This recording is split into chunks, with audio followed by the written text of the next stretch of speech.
Welcome to the Support for Caregiver Awareness, Learning, and Empowerment, or SCALE 8-week webinar series that aims to empower you with practical information and by enhancing your self-awareness and focusing on your own needs to improve your mental well-being as a caregiver. My name is Joy McLeod. I became a caregiver in 2015 after my dad sustained a spinal cord injury, and I discovered the Ontario Caregiver Organization during the pandemic and have been volunteering as a one-on-one peer mentor and support group facilitator since 2022. This is going to be my 6th time participating in SCALE, and I'm very excited. I learn something new every time. Today's webinar topic will focus on resetting within your caregiver journey. As caregivers, we often step into our caregiving role with good intentions, but may not anticipate the long-term challenges and the emotional toll that can lead to burnout. This week, we hope to support you in developing the tools to manage your feelings of burnout and reset yourself to the meaning behind your caregiving role. Before we begin, I just want to take a moment to share that the OCO carries out its work while acknowledging the Indigenous peoples of all the lands that we are on today. This land is home to many First Nation, Métis, and Inuit peoples, and acknowledging this reminds us that our great standard of living is directly related to the resources and friendship of Indigenous people. I'd like to take a moment to introduce our speaker today, Michal Goldstein. Michal is a clinical social worker and therapist of over 15 years. She's supporting individuals, couples, and families to build stronger, healthier, and more meaningful relationships. She is also the owner and founder of Creating Connections Counseling Services, a virtual therapy practice based out of Toronto, where she and her team of therapists help individuals and families to reconnect and thrive. Oh, and hello to everybody saying hello in the chat. Nice to see you here. Michal's professional understanding of the impact of caregiving on one's health and well-being and her personal caregiving experiences led her to extensive work with the OCO, and it fuels her passion to support caregivers navigating the challenging circumstances of caregiving. Thank you so much for joining us, Michal, and I'll let you take it away. Thanks so much, Joy. Hi, everyone. So nice to be here again. And I'm really looking forward to all the exciting content that we have coming up in this webinar series. We have 8 weeks together, which I'm really excited about, working through a number of different caregiving emotions that you've all shared with us are something that comes up for you a lot in your caregiving work, and we really want to address those experiences 1 week at a time. I hope you can see in the titles a reflection of some of what you might personally be experiencing as a caregiver, and that these phrases resonate with you. I want to bring notice to participants who might have been with us previously in the SCALE program. And I just want to take note to the fact that as we go along in our caregiving journey, it's a journey because as we travel, we learn and we have new experiences and we learn more about ourselves. And so where you might be today might be different than the last time you joined an OCO program. And so I encourage you just to sit with where you are now, whether it's today technically and the moment and the emotions that might be coming up for you today, and take what you can from our webinar today. Aside from the webinars in this program, we also have online group and individual counseling. The group support occur weekly over the 8 weeks. They're going to be starting next Monday at 10 a.m. or Wednesdays at 7 or Thursdays at 12:30. So you can join any one of the 3 groups. I do encourage you to join the same group each week so that you can have the consistency of that support from other caregivers who will be joining as well, consistently week to week. With regard to the individual counseling, we have many slots throughout the week. So Monday to Thursday, morning, afternoon, evening. So, you know, you can just go in and see what works for you and choose a slot that works for you. And with regard to the individual counseling, you can sign up for up to 3 individual counseling sessions. If you need support getting to book a session, you can take a picture of this QR code right now. You can email us. You can go on our website and contact us. You can phone us, and we'll be happy to help you sign up for a session. You should have also received a link to the booking site after you signed up for the webinar. So take a look at that, but please reach out to anyone from the OCO or to us if you need support to book a counseling session. All the counseling sessions are there for you to receive ongoing support throughout the program. If you feel that you require immediate support, please reach out to a crisis helpline like 988 or any other crisis helpline to access support immediately. In addition to the webinars and the individual counseling and group counseling support, I'm really happy to let you all know about the SCALE workbook that we've put together for this launch. It's really a compilation of all the resources from week to week in matching up to the webinar series, where you're provided with different strategies and resources and journaling prompts to connect you even further to the topic that we're going to be speaking about every week. So the workbook has a number of different categories in it. It starts with a personal caregiving story with that connects to the webinar topic of the week. And then it will go on to summarize the webinar and list some key takeaways from that week. There's also different activities that will be within the workbook that if you see the icon to the right, that will sort of alert you to, as we go through the slides, that will alert you to activities that will then also be in the workbook. So don't worry about getting everything down on paper, because you will be able to access some of the activities that we do throughout the webinar in the workbook as well in written form. There'll be some reflection questions there as well that you can look at and continue to work through some of the ideas that we've discussed. And then there's a one final thought, a remember, something that we want you to be able to take away from each weekly topic. And lastly, there's resources that you can access online. Most of them are free. There are some that you can access at a small cost, but they are not required for the program at all. They're just for your benefit to continue to take away different tools with you as you go through your journey. So this is something that you will be emailed after the webinar today and that you can continue to access ongoingly.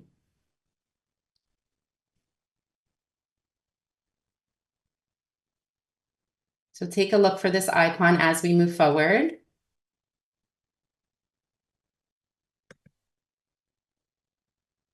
Sorry, I'm just trying to get to the next slide there. Okay, amazing. So here we are today, our first week of the webinar. The topic that we're focusing on today is I Feel Burnt Out, Resetting Within Your Caregiving Journey. I invite you all as we go through, as Joy expressed as well, as we go through the webinar today, to type into the chat thoughts, questions, ideas. We won't answer the questions till the end, but I will be putting some questions to you to prompt to answer during the webinar. So please feel free to type into the chat any thoughts that you're having around that. We've created this program exactly for the experience reflected in this title. Caregivers are burnt out. You're doing so much, you're working so hard, and it's exhausting. And I hope that this series will bring you some much needed comfort and support. We're going to start today at the very beginning of your caregiving journey. At the start, where some of you that might have been not so long ago, as I saw in the poll, you've only been caregiving for a year or two, which probably feels like a lot more. And for others, it's been years. But if you can think back and try to remember, when your caregiving journey began, I'm sure at the time there was a lot going on. Very often our caregiving journey begins with a new diagnosis or an emergency hospital visit or some difficult or scary symptoms that we might be experiencing with our care recipient. So there's this new diagnosis, there's new things to learn, there's so many questions, so many worries. However, at the same time, and this part might be harder at this point to access, but there was a motivation that brought you into caregiving, a motivation that brought you to reach out and help your care recipient, to provide them with support, to ensure their care was addressed and is the best that it could possibly be. For some of you, this might have been a drive to protect them from further illness. For some of you, you might have felt an obligation or a responsibility for one reason or another. We feel for our family and we feel obliged to them and we want to help them and we want them to feel well and taken care of. In the beginning of our journey, we're full of really good intentions for what we would like our caregiving journey to look like. And I'm wondering if for a minute you can try to turn back your memory to that time in the beginning of your journey when your care recipient's illness began to be a part of your life. I want you to think about this question of what do you remember being your intention when you were placed in to your caregiving role? What do you remember being your motivation and your driving force? I'm going to pull up some phrases in the next slide. And if anyone can share in the chat, either if it's coming to mind right now, or as I go through some of these phrases, what resonates with you? Is there any phrase that jumps out to you or any thought that jumps out to you when you think about that motivation? Maybe the thought is, I want to help. I have to be there for them. I will be their support. There's no other choice. How could I not? I'm so worried about them. I want them to be comfortable. And of course, these are just some suggestions, but I'm wondering what comes to mind for you. I'm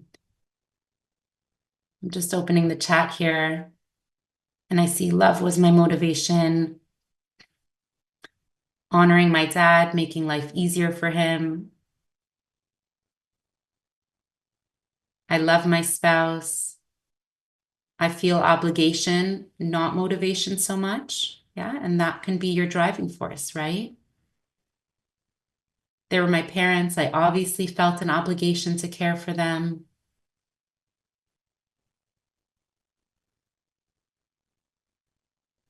I wanted to return the love and care that they gave me.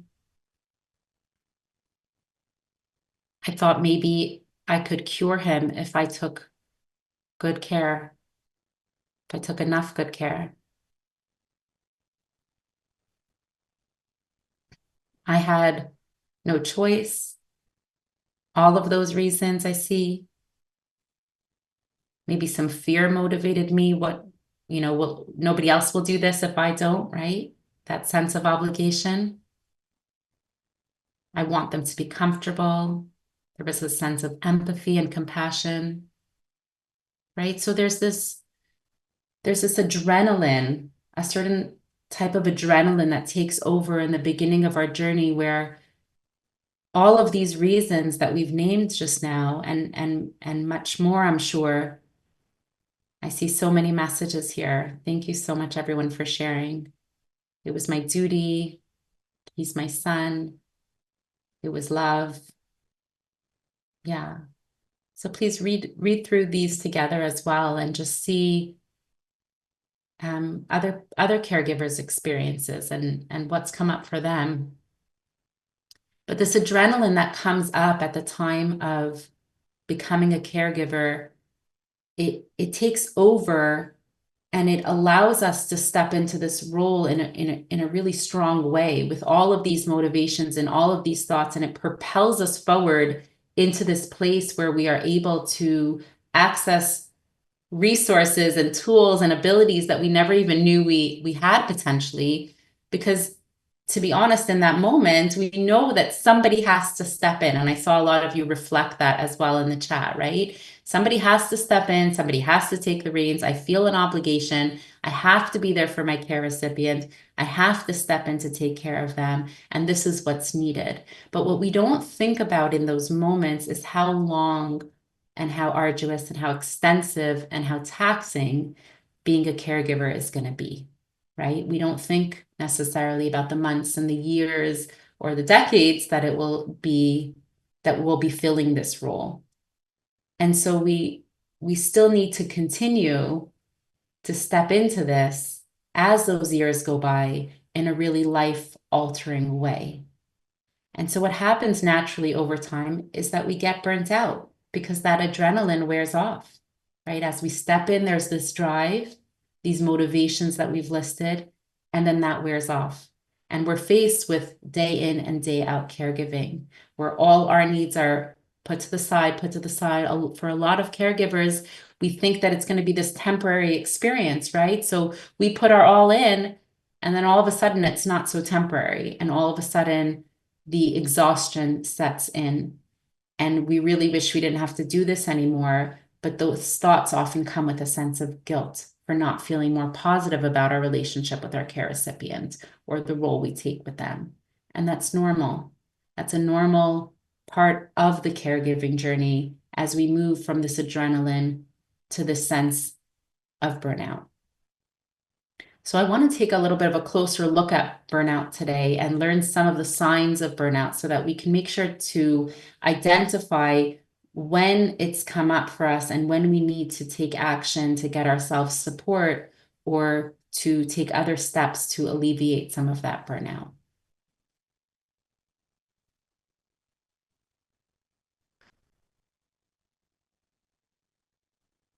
So what is burnout?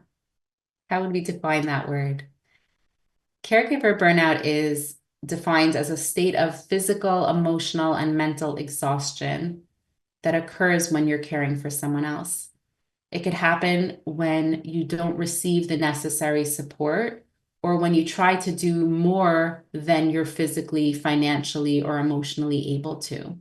It happens and it comes up for caregivers when you devote the majority of your time and energy and resources to taking care of others, and then you neglect, forget, or aren't able to take care of yourself.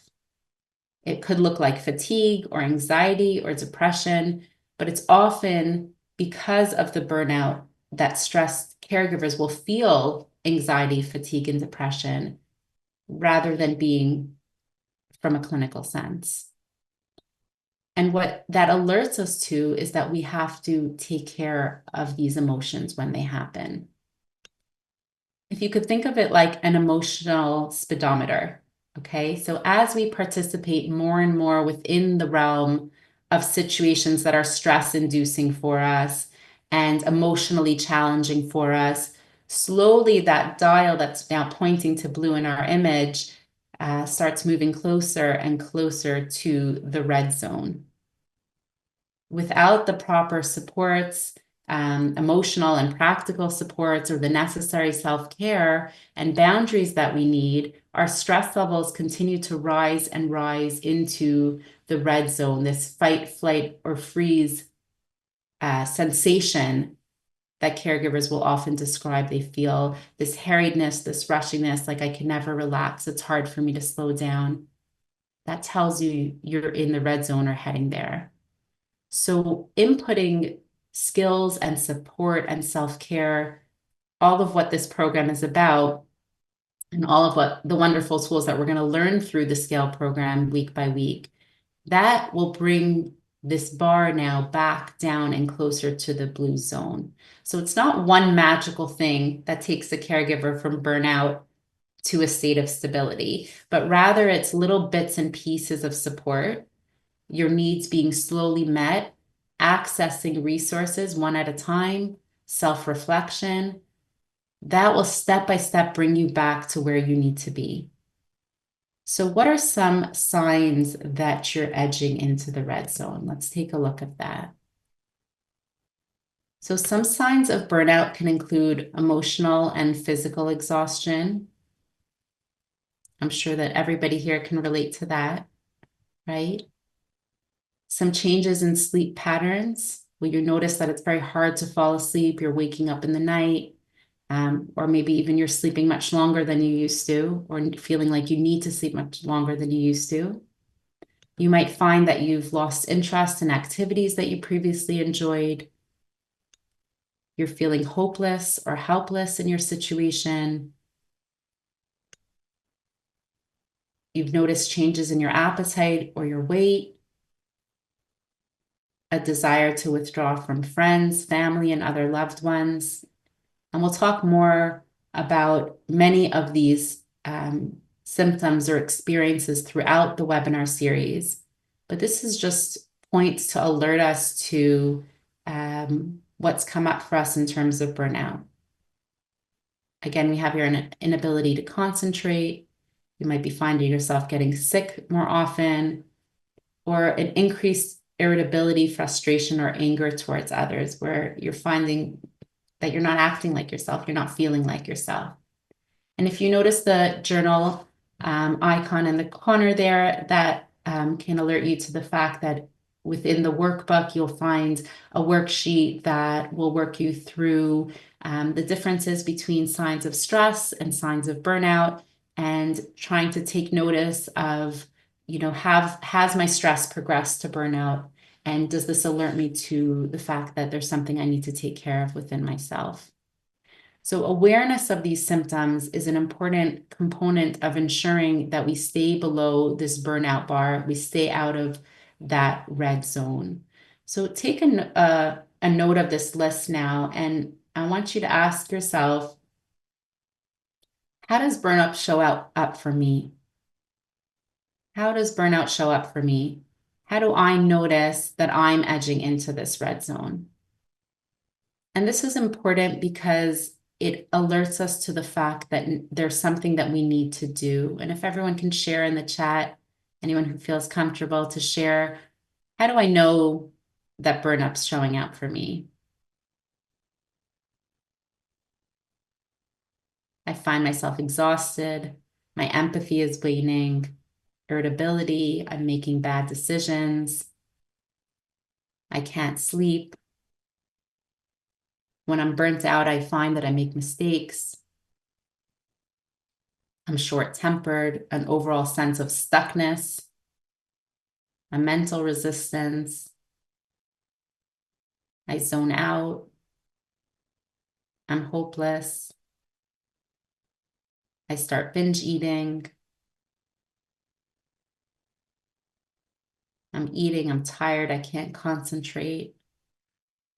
I really appreciate everyone sharing these, because it really helps the other caregivers who have joined us today to see their own experiences in somebody else's, and helps us all not feel as alone when we can see that there are other people experiencing the same thing. It really normalizes how caregiving impacts us all, and how normal it is to feel this way, to feel burnt out, to feel like I can't think and I'm just getting mad at everybody. I can't sleep. I don't have interest in doing the things I love to do.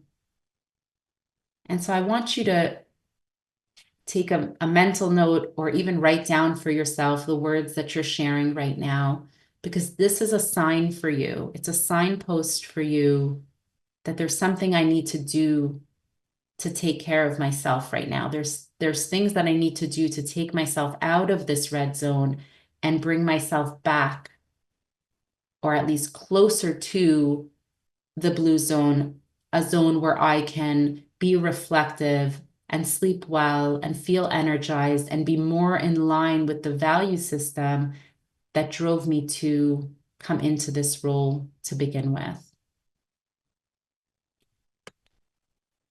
So throughout the the program, we're going to learn different tools to put into this toolbox that when you notice your burnout, you can start accessing, right? So both what we discuss in these webinars, what we have in the group support, and also what will be within the workbook, different resources and tools that you can access when you notice that you're in the red zone and needing to move back into the blue zone. One tool that I want to focus on specifically today is taking a look at our values and learning how to use intention setting to reconnect to ourselves and to get ourselves closer to that blue zone, like I said. Research has shown that intention setting can have a very significant impact on our emotional well-being. Whether it's an overarching intention to guide my overall perspective, within my caregiving journey or within my life in general, or a more specific daily intention, meaning an activity-based intention where I say, I'm going to focus my day's activities on a specific intention that I have, or I'm meeting a specific intention that I have. Our intentions are driven by our value system. So let's take a moment to look at what that means and how we can outline those for ourselves. So values are the guiding principles that we choose. They shape our actions and decisions as we strive to become the person we want to be. Values are the things that are most important to us, right? What we choose rather than something that's imposed upon us. It's the ideas and the concepts and the areas that are important to us. They're typically pretty stable over time, although the relative importance of different values in our life might change at different times of our life, but they serve as a direction, like a guiding light. I want you to think of them, that point us to the life that we would like to live. So unlike goals, values are never fully accomplished. It's not like, hey, I have this list of goals that I want to meet. A value is what guides those goals. How do I set those goals? They're the reason that we get up in the morning, the focus and the goal, our North Star, some people refer to it as. So they're not things that can be checked off a list, but they're things that direct the list, if that's clear. So it's how we want to show up within our life and within this role.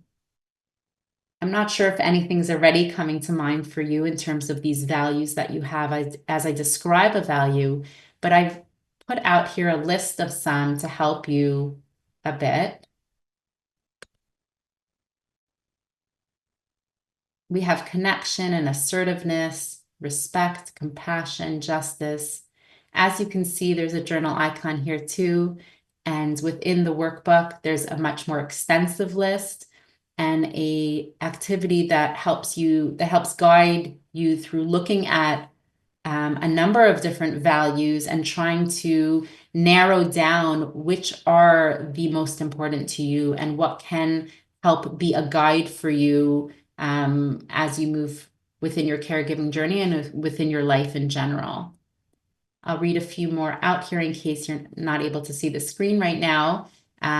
There's acceptance and spirituality, caring, freedom, flexibility, love, gratitude, challenge, trust, order, self-care. I'm wondering if anyone feels comfortable to share in the chat if any of these values stuck out for them as values that guide their life or that they would like to guide their life. Sometimes we get a bit disconnected from our value system, and we need to take an intentional moment to get reconnected.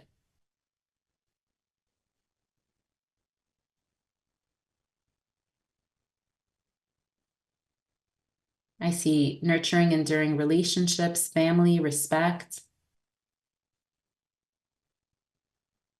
loyalty, connection, supportiveness, fairness, dignity, helping others, to be more respectful, to be assertive, value, to be seen and heard. Sometimes it takes a moment for us to reconnect to that, because when we're really in a high level of stress and burnout, it's really hard to recenter around these values that we have, right? It's hard to sort of ground ourselves for long enough to look out at a bigger picture and what we would really like to be our guiding light in our day rather than just the to-do list, right? So thank you for taking a minute to think about this and share. I see patience and acceptance and compassion. So if you can take a minute to write these values that are coming up for you now as we're talking about it down for yourself, because I want you to try to stay focused on these words, these values that you've chosen as we move into the idea of intention setting. So in intention setting, just so my language is clear for how you think of intention setting, because some people might have a different idea of it. When I refer to intention setting, I'm referring to a conscious and deliberate decision where you're identifying and naming for yourself what is genuinely important to me. So it's about an inner journey that I'm going through and how I want to experience my life. And so I have my value that I've noticed for myself or that I'm working to notice, and I can continue to work to notice. And then I want to place that into my life and have it be guided by an intention. So an intention gives us the permission to take the time to step back for a moment, to check in with ourselves and consider, how do I want to show up within this interaction, within this task, within this day, or overall within this journey? It has such a profound impact on stress reduction, on moving us from red to blue, because setting clear intentions creates like a framework for our mind where we can focus our energy on specific things that are important to us, and that helps us to reduce feelings of overwhelm. So for any of you that have done meditation in the past or mindfulness practices, there's, our mind can expand so wide, and then we are working hard to filter it down into a very focused area, whether that be mindful walking or mindful breathing or any other sort of meditation practice. Your brain has a automatic filtering mechanism that works without you even being aware of it. And if your brain didn't filter out, certain things, then you would just be overwhelmed with like useless information and too much stimuli. It would be very overwhelming. So our brain automatically filters things out. With intention setting, we actually get to choose what it is that our mind is filtering out and what it is that our mind is focused on. We have a limited time in our day, definitely when you are caregiving. So we want to be able to make a conscious decision about what matters to me most and how do I want to engage with this day. And that's the perspective that your brain is then going to use as that filter. So if I know my values, then I can identify for myself an intention that falls within those values. So let's use the list as an example, the chat list that we just went through. If somebody wrote that I am driven by the value of love, so setting an intention around that will look like, I'm going to remember to focus on this value of love to ensure that my day looks like X, Y, or Z. I'm going to pull up a few phrases that might help you with that. And again, these are within your workbook as well, so you can access them later. I will remember to blank to ensure my day and my interactions as a caregiver embody my value of whatever you've chosen as your value. So take a moment to think about what that might sound like. What do I want to remember to do to ensure that my day and my interactions embody a certain value. Please feel free to share in the chat if you feel comfortable. Another intention statement might sound like, I came into this role because I believe in the value of blank. I can show up today in that way by fill in the blank. Any ideas coming to mind for anyone in terms of how to complete this statement for yourself?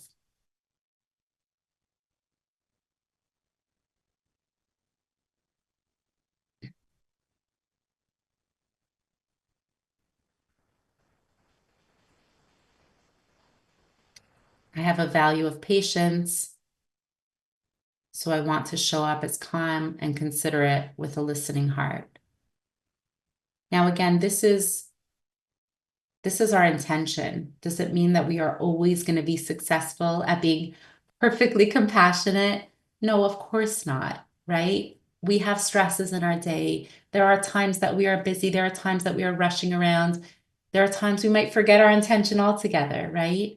But what we're using this intention for is, and we're going to get into different ways in which you can incorporate this as a practice, but we're looking at how do we want to reset ourselves within our value system at the start of the day, at the start of the week, at, right before I enter into an interaction with my care recipient.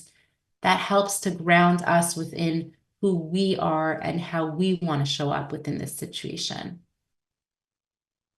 I will remember to hug my daughter to embody my value of love. That's beautiful, right? We forget these things when we're so busy. We forget when we're so burnt out. Honestly, my intention is simply to survive the chaos. Self-care is of utmost importance to me. And that's wonderful, right? So the value of self-care was listed up there within those values. And it is a value, and it's something that we have to be intentional about if we want to meet that value, right? So I will remember to take care of myself. I will remember to breathe, if that's your self-care ritual, to ensure that my day and my interactions embody my value of self-care. That's how you would fill that out.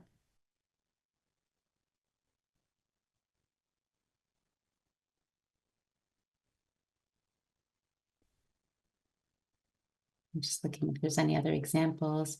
The value of empathy. So I will remember to empathize to ensure that my day and interactions embody the value of empathy. Yeah. And this can be as broad as thinking about your day and how you want to enter the day, or it could be as specific as a specific care recipient interaction that you might have, right? We often have these repetitive moments that cause us a lot of stress. So setting intentions around those moments are really helpful for us. So some good intention setting habits that we can look at. The first step is to write that intention statement down. And so when you get the workbook after the webinar, you can make sure to fill in the blanks there and write that down for yourself, or just take a piece of paper now and do that. You can journal about your intention statement. You can write it in your journal to have it recorded there.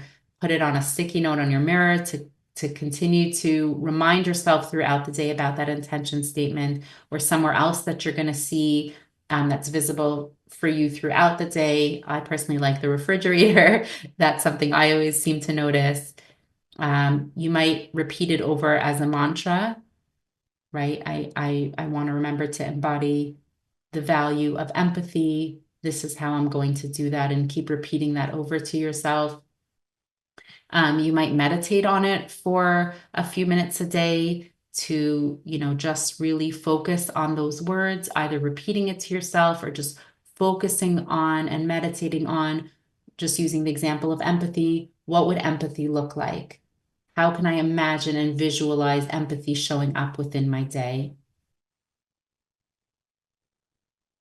And you might, ask a friend and connect with a friend as a support to say, hey, this is something I'm working on. Can you check in with me about that? Can you see how I'm doing within it, right? And that's helpful. And that's something that you can use the group support sessions if you sign up for as well, right? To check in with others there and say, okay, this is the intention that I've set for myself. Let's talk about this. How is it working for me? How is it not? How can I readjust?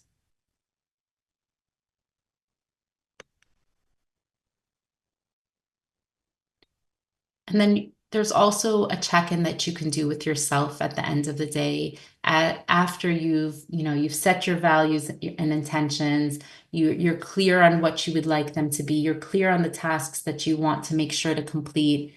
Then there's checking in with yourself at the end and saying, how did I live within my intentions and values today? How do I maybe need to readjust this? What are some reminders that I can put up for myself so that I can feel more connected and more in line with that value system that I've recognized for myself? And also, would I do anything different tomorrow? Is there any part of the day that I would have loved to engage with differently in order to be more in line with the values? And this isn't about guilting yourself and feeling that guilt over interactions that didn't go well. Not at all. There are going to be interactions that don't go well, right? We need to know that for ourselves. There will be interactions that don't go well. There will be interactions that are too stressful, and there will be interactions that trigger us, and that will happen. This is about looking to the future. This is about looking forward and trying to realign ourselves with the values that we know are important to us. And looking towards tomorrow to say, is there any way that we can try to embody that in a different way tomorrow?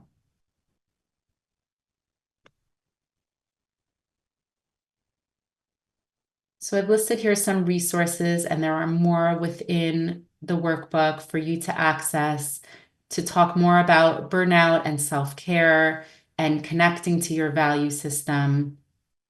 And again, those exercises that we talked about as well.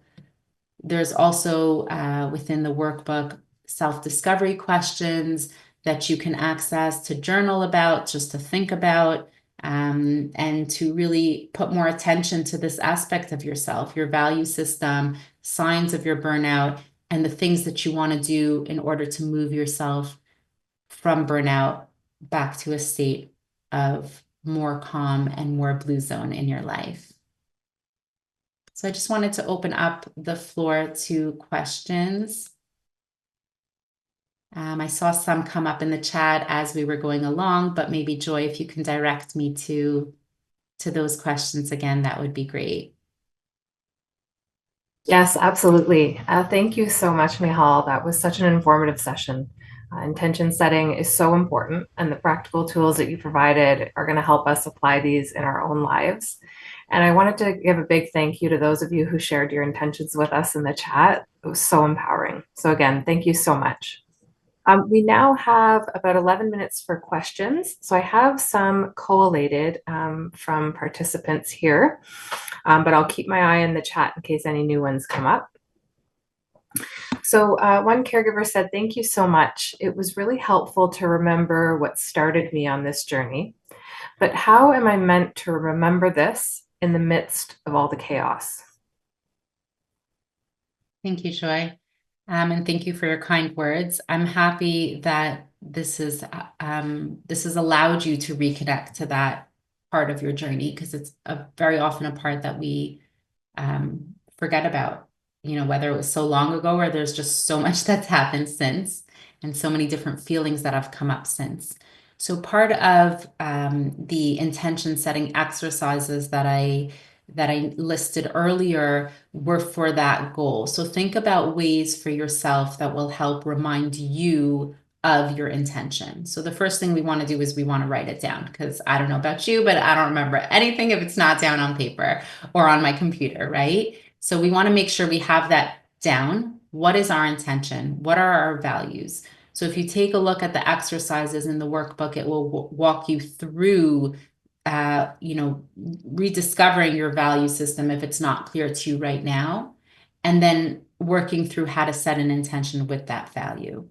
So once you get it down on paper, you want to think about, what will help me remember this? Is it setting an alarm in my phone that says, remember my intention, remember my value of fill in the blank. Is it, again, like I suggested, putting it on your fridge, on your mirror, somewhere where you're going to see it, right? I've put before different things that I want to remember, intentions I want to remember as the backdrop for my screen on my phone. So every time I turn my phone, it's right there flashing in my face, right? So we really need to use our environment and the tools we have in our environment to remind us, because the other messages we're getting around us are really hard to just remember through, right? When there's so much going on and there's behaviors from our care recipient that are really triggering for us or upsetting to us or difficult to be around, it's very hard to just remember an intention. And so we want to make it as visible as possible in our surroundings, because we're really reworking a habit here. And so we need to be intentional about that and how to do that for ourselves. So think about what's going to work for you and what's going to remind you of what you want to remember. Absolutely. I love the using your cell phone. I set alarms in my phone all the time to remind me about silly little things that are just hard to remember. Yeah, that's great. And just I see the question coming up in the chat about the workbook again. There's a lot of excitement about the workbook. So just a reminder that it will come in the post-webinar email, and then it will be available on the website in the spring. Okay, so another question that came up was, I want to start setting intentions and change my habits, but it feels like there are so many things to work on. Where should I start?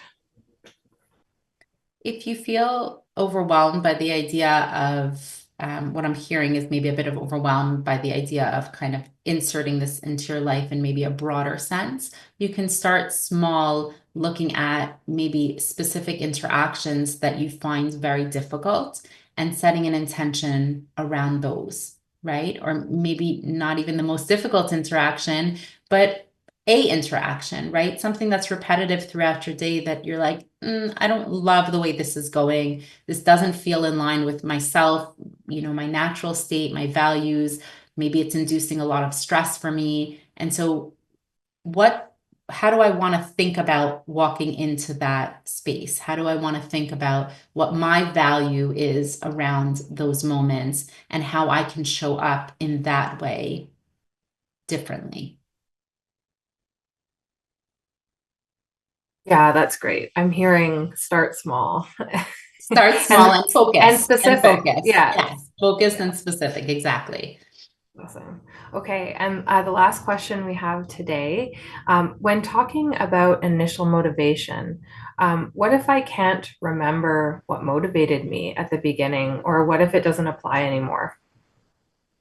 Yeah, so connecting to our motivations is not so much about the fact that those might be applicable now, because very often they're not, right? Like I said, there was this initial motivation, it sparks this adrenaline, it pushes you into this space, and then you're like, oh no, how did I get here, right? So that's, that can be very overwhelming. But you don't need to think about your value system that pushed you into the place. Think about your value system now, because as I said, that might shift and different things might be important to you at different times. Sometimes it's helpful to think back because that will guide core values that we have, and sometimes not. And that's okay if not, right? But we can look for ourselves now into what is a value for us now, and how do I want to make sure to show up for myself within, my space, not just my caregiving role, within my life now, right? And so use that value exercise to really narrow that down for yourself if you're not sure where that lies for you. Yes, that's great. Thank you. We did get one other question, which we talked a little bit about, but I'm just going to throw it out there in case there's anything that you'd like to add. I spend so much time being busy with my kids, and even when I'm without them, I'm planning and working on new ways to help them. So I'm finding it hard to set a personal routine. Are there any suggestions? So we're definitely going to talk a lot more in the upcoming webinars about different aspects of this and really carving out space and mindsets to have in order to help you carve out spaces for yourself in your life. But just using this specific example, I would think about what is my value of showing up in that space, right? Do I want to be giving 100% of me? Do I want to reserve some of that 100% for other things? So you're setting a value and an intention within how do I want to give of my space and my time within this situation in my life, right? And when we think about that ahead of time, it's a lot easier to implement in the moment, right? So if I notice I'm giving 100% of myself and I have nothing left to be able to give to myself in order to recuperate or replenish, and I'm finding myself in burnout and I'm in that red zone. So that's a sign for me that I need to do something else here. I need to reconnect to tools and resources that are going to help me reflect on those parts and move closer into a place of calm so that I can interact the way I want to be in those places, but from a state of calm rather than from a state of stress. I hope that answers the question. Yes, that was great. And like you said, we're going to touch on these, over the next 7 weeks. So we'll discuss this a lot more. We got one more question that we have time for, and it has a similar theme again, like how on earth do I get motivated to do what I love when there's no time? And when I do have a minute, how do I do what I love instead of hiding on the couch and wasting time? So this idea of the challenges of time and motivation. Yeah, yeah. So the great thing about intention setting is that so much of it can happen up here. And that means you can engage in refocusing on your values and your intentions while you're engaging in other things as well, right? It's not like you have to carve out an hour of your day for some self-care activity, right? In order to reconnect to your value system. You can be thinking about it as you're walking to here or there, or washing the dishes, or lying in bed at night, or taking a shower. You can be thinking about it throughout your day and just reconnecting to yourself, using the moments you have to reconnect to yourself, to reconnect to your value system, and to think about, okay, I recognize that a value of family is something that's important to me. How am I going to, what intentions do I want to set for my day so that the value of family shows up here? And what could that be? And just kind of keeping it flowing in your mind throughout the day and checking in with yourself about that, right? So it doesn't have to be, while you can sit down and do the activities to get there, you can also throughout your day just find moments where you're involved in a task that doesn't require as much brain space, and think about it then. And then when you have it, then you put it down on paper. Just take that second to write it down. Wonderful. Thank you so much. Thank you to all those of you who attended today. I'm going to be walking away today thinking about my values. Some that spoke to me were honesty, self-care, empathy, and gratitude. So thank you for those of you who shared with us today. Next week, we'll be meeting again to explore feelings of guilt and shame and to develop skills that can help you feel more confident and supported in your role as a caregiver.